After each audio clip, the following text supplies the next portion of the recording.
Hello সবাইকে। তো আজকে দিনটাই শুরু হয়েছিল বৃষ্টি দিয়ে, ওয়েদারটা বৃষ্টি বৃষ্টি, আকাশ এখানে পুরো মেঘলা দেখতেই পাচ্ছ। তো আজকে আমার ডক্টর চেকআপের দিন ছিল, তাই সকাল সকাল আমি আর ওই বেরিয়ে পড়েছিলাম ডক্টর দেখাতে। তো এই যে দেখতেই পাচ্ছ আজকে ব্রিজটা কতটা সুন্দর লাগছে, তাই না? এটা হচ্ছে আয়রন ব্রিজ। তারপর ডক্টর দেখানো হয়ে যাওয়ার পর যা গরম পড়েছিল তাই একটু ডাবের জল খেয়ে নিচ্ছিলাম। তারপর মামার বাড়ি যাওয়ার উদ্দেশ্যে বেরিয়ে পড়েছিলাম। এরপর মামার বাড়ি চলে গিয়েছিলাম আমরা।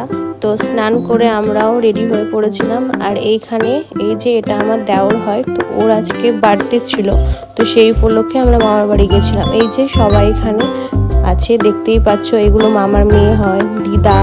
এই যে আমি জন্মদিন উপলক্ষে সবকিছু আয়োজন করা হয়ে গেছে। এখানে দেখতেই পাচ্ছ সবটা সাজানো হয়ে গেছে। এটা দিদির মেয়ে হয়, কিউট না? তো তারপরে এই যে দিদা ওকে পায়েস খাইয়ে দিচ্ছে। এরপর একে একে সবাই আশীর্বাদ করবে।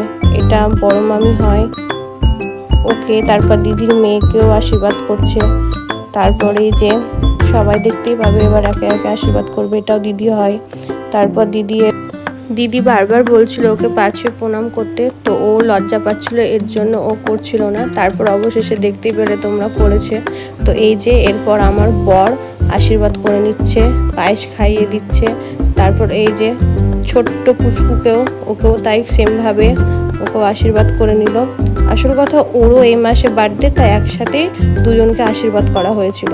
তারপর রাত্রিবেলায় কেক কাটার জন্য সবাই এখানে রেডি, দেখতেই পাচ্ছ পুরোটা এখানে ডেকোরেশন কমপ্লিট হয়ে গেছিল। তো এই যে কেক কাটা স্টার্টিং হয়ে গেছে। পুচকু এখানে নাচ করতে শুরু করে দিয়েছে। মামার জন্মদিন বলে কথা, নাচতে হবেই, তাই না? তো সবাই নিজের মতো এনজয় করছিল।